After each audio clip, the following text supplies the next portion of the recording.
এই যে দেখছো মনপুরা, এই যে মাছ এই দেখো সুইং, দাঁড়ান, ঠিক আছে। এই যে এটা হচ্ছে মনপুরা।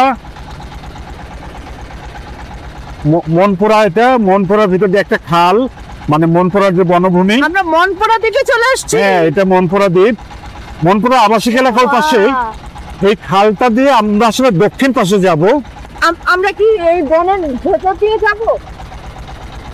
এই যে দেখছো মনপুরা, এই যে মাছ এত সুন্দরবন মনে হচ্ছে আমার কাছে। কি মনে হচ্ছে? সুন্দরবন।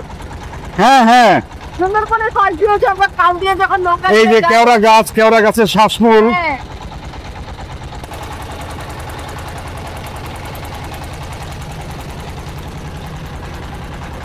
দেখছো ওই যে জোয়ার ভাটার যে পানি, জোয়ারের সময় হ্যাঁ, পানি কোথায় উঠে যায়। যে ওই যে একদম উপরে দেখো গাছের হ্যাঁ, ওই যে কাদা লেগে আছে ওই পর্যন্ত পানি উঠে যায়।